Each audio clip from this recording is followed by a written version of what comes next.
Ayan mga kaprobinsya, ngayon is 8 na ako nagpakain sa kanila kasi naglaba pa ako kanina. Ayan, kasi inantay ko na magdami yung tubig. So, ayan, ito na yung gawin naming inahin. Ayan, malaki na siya. Ayan. So dito, nung isang araw, ito kinuha dito, yan yung isa dito, yung kapatid nito na fattening yun, na binenta na namin mga kaprobinsya.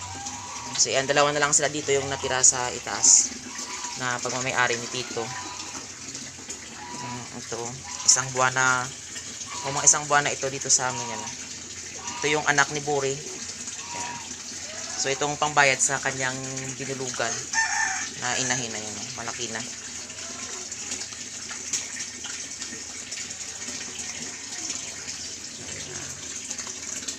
So mga mga probinsya, mga malapit nang mag 7 6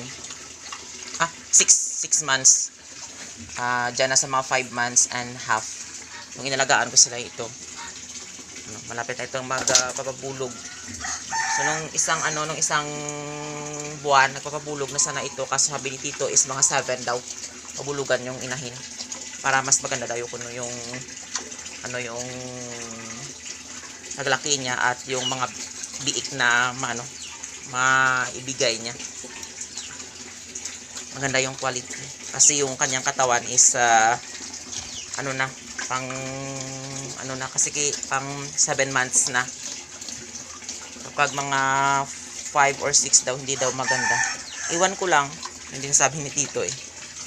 So dito sa kasi mga kaprobinsya sa native pigs is mga 4 or 6 months napabulugan ko na okay na din.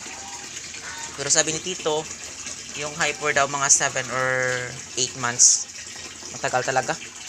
Sila talaga mga kaprobinsya, lang tayo eh. Sumusunod na tayo sa sa may-ari nito. Kasi lang tayo nag-aalaga eh. Ayan o. Malaki na din siya.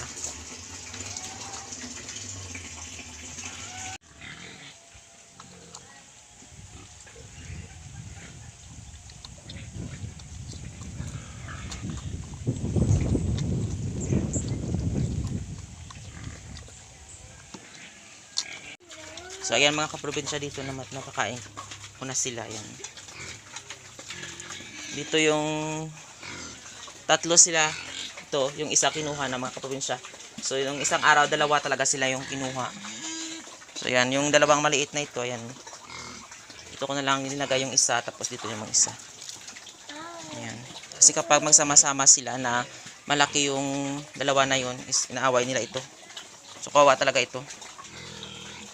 Yung maliit na ito.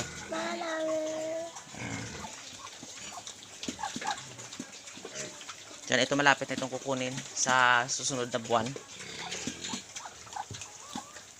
Ito naman, yung inahin malapit na itong mga anak. Saan yung doon sa kabila na maliit, yan o. Pumasok dito yan, nagsama sila. Kasi mga kaprobinsya, ito yung inahin na ito, yan o. Mabait talaga ito. So yan o, hindi niya inaaway yung maliit na yan o.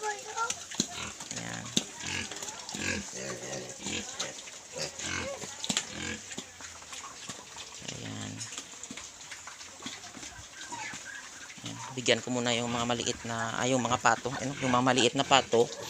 Ewan ko kung saan na sila. Kanina dito sila, ayan, doon na sila. Ayan, kasama kong bata, makulit. Ayan o, ayan. Nakakain na sila kanina dito eh. Ayan, dito sila kanina kumain. Ayan, siguro busog na sila. Ayan, doon na sila sa labas.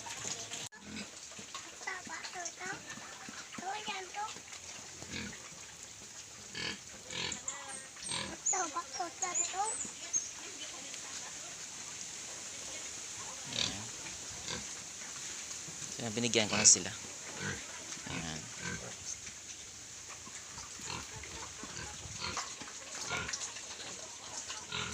So ayan mga kaprobinsya, kahit papaano is nakabenta na rin tayo na yung ating inaalagaan is na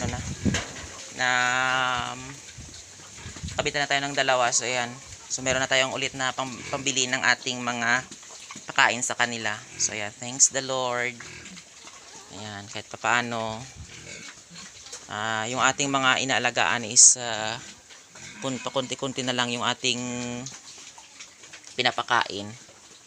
So, ayan. So, mahirap din talaga mga kaprobinsya kapag madami.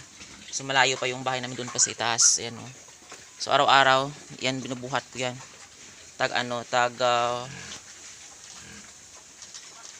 Minsan na tag 14 kilos na pinapakain ko sa kanila. So, mahirap talaga mga kaprobinsya. Minsan kapag maulan, yung madulas pa. Ayan. So, yan mga kaprobinsya, maraming salamat sa walang sawang pagsusupport at panonood nyo sa aking YouTube channel. And don't forget to like, share, and subscribe to my YouTube channel. Thank you for watching and happy farming.